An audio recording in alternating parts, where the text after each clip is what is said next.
BJP की सुचित्रा मौर्य जो है वो समाजवादी पार्टी से कड़ी टक्कर देती हुई दिखाई दी और अंत में उनकी जीत सुनिश्चित हुई है। 4,936 वोट उन्हें मिले हैं। हालांकि अभी आधिकारिक आंकड़ा कुछ देर में आएगा और एक बार फिर से यानी कि 2017 के बाद 2024 के उपचुनाव में सुचित्रा मौर्य ने जीत हासिल करने में कामयाबी दिखाई है और ये दूसरी बार मझवा के इतिहास में होगा जब महिला विधायक यहां से चुनकर आई है। ठीक है सुशांत, आगे और भी आएंगे, बातचीत आपसे करते रहेंगे। अजय वर्मा जी हमारे साथ कांग्रेस के प्रवक्ता लगातार जुड़े हुए हैं। हालांकि इससे पहले बीजेपी के जिस तरीके से प्रवक्ता थे उन्होंने कहा कि हार गए तो मास्टर जी खराब है क्योंकि साल भर पढ़ाई नहीं की इसलिए हार गए, जहां आप लोग जीत रहे हैं वहां ठीक है। देखिए, पढ़ाई तो स्कूल में सब विद्यार्थी पढ़ते हैं। अब ऐसा कोई है कि आप अगर जीत गए तो खाली आप कहेंगे कि नहीं हमें हमारे विद्यार्थी हमारे टीचर नहीं पढ़ाया। पढ़ाई अगर जीतनी थी नारे और इसकी बात थी तो फिर आप ये झारखंड की रिजल्ट को क्या कहेंगे आप? वहाँ पे पढ़ाई और वहाँ टीचर और वहाँ शिक्षकों का क्या होगा?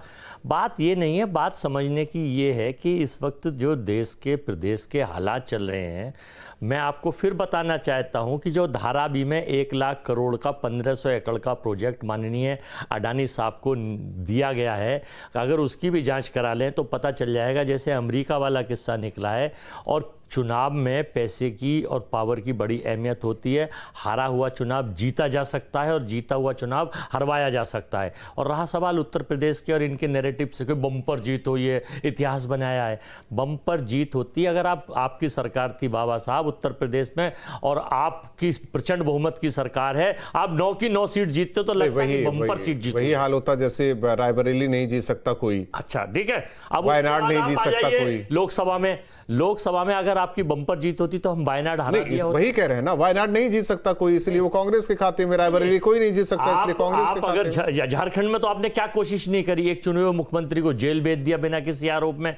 वहां पर ईडी सीबीआई के आखिर तक छापे, आखिर ये लास्ट में ही छापे चुनावों से पहले ही क्यों आते हैं? ये क्वेश्चन मार्क होता है। झारखंड और महाराष्ट्र में आप 20 से ऊपर गई नहीं, 20 के अंदर क्यों रह रहे हैं? अब हमने पिछली बार हमारी 16 सीट थी, झारखंड में हम 17 सीट पे और एक और प्लस में चल रहे हैं। हम आगे पहले से बढ़ेंगे और हमारे सहयोगी शिबू सोरेन साहब, हमारे सहयोगी हेमंत सोरेन साहब, उनकी 31 सीट थी, वो 35 प्लस से आगे चल रहे हैं। तो ये अब आप उस पे आ जाइए। मैं उस पे नहीं जा रहा हूं, मैं तो एक राष्ट्रीय पार्टी होने के नाते इसलिए ये मेरा सवाल कह रहा हूं। सहयोग के साथ लड़ रहे हैं 48। अब राष्ट्रीय पार्टी तो भाजपा भी है, 46 सहयोगी हैं इनके, ये किस किस के साथ नहीं लड़ रहे? अब देखिए 48 सीटों पे 35 सीट हमारा गठबंधन हिंदुस्तान पे जीत रहा है बाय इलेक्शन में, जो हम लोग हैं, और 13 सीट केवल ये जीत रहा है। अगर बम्पर सीट होती या नैरेटिव होता, हाँ साहब इतिहास पलट दिया, 48 के 48 जीतते ना। फिर ये विनीत हमारे साथ जुड़े हुए हैं करहल से। विनीत, अब समाजवादी पार्टी के लोग भी ये सोच रहे होंगे जीत का अंतर जो होना चाहिए, जो और सीटों पर देखा जाए, उससे तो बहुत बहुत कम है समाजवादी पार्टी का बीजेपी के मुकाबले इस सीट पर। क्योंकि करहल, जिस तरीके से अखिलेश यादव ने ये सीट जीती थी, वो सांसद बने और ये सीट छोड़ी तो उन्हीं के परिवार से ये, लेकिन कुछ बेहतर करिश्मा नहीं कह सकते इसको, या फिर कहे कि आकलन किया जाएगा कि आखिर कमी कहां रह गई, जो जीत का अंतर है वो कम है।